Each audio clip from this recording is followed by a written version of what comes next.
ਵਾਦੇ ਕੋਲ ਦੇ ਪੱਕੇ ਲੋਕ, ਵਾਦੇ ਕੋਲ ਦੇ ਪੱਕੇ ਲੋਕ, ਟੁਰ ਗਏ ਜਗ ਤੋਂ ਸੱਚੇ ਲੋਕ। ਉਹ ਦਿਲ ਦੀਆਂ ਗੱਲਾਂ ਕਹਿੰਦੇ ਸਨ, ਉਹ ਦਿਲ ਦੀਆਂ ਗੱਲਾਂ ਕਹਿੰਦੇ ਸਨ, ਇੱਕ ਦੂਜੇ ਨੂੰ ਮਿਲਦੇ ਰਹਿੰਦੇ ਸਨ।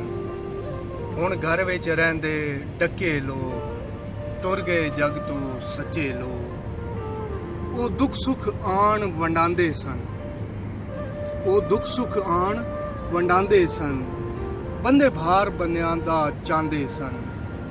ਹੁਣ ਤਾਂ ਦੇਂਦੇ ਥੱਕੇ ਲੋਕ, ਟੁਰ ਗਏ ਜਗ ਤੋਂ ਸੱਚੇ ਲੋਕ। ਨਾ ਹੁੰਦੇ ਦਿਲ ਦੇ ਕਾਲੇ ਸਨ, ਨਾ ਹੁੰਦੇ ਦਿਲ ਦੇ ਕਾਲੇ ਸਨ, ਉਹ ਲੋਕ ਮੁਹੱਬਤਾਂ ਵਾਲੇ ਸਨ। ਹੁਣ ਤਾਂ ਰਹਿੰਦੇ ਅੱਕੇ ਅੱਕੇ ਲੋਕ, ਟੁਰ ਗਏ ਜਗ ਤੋਂ ਸੱਚੇ ਲੋਕ। ਉਹ ਕਬਰਾਂ ਹੇਠ ਸਮਾਇਆ, ਉਹ ਕਬਰਾਂ ਹੇਠ ਸਮਾਇਆ, ਸੋਹਣਿਆ ਤੇ ਮਿੱਟੀ ਪਾਇਆ। ਪਿੱਛੇ ਰਹਿ ਗਏ ਕਾਸ਼ੀ ਥੱਕੇ ਲੋਕ, ਟੁਰ ਗਏ ਜਗ ਤੋਂ ਸੱਚੇ ਲੋਕ।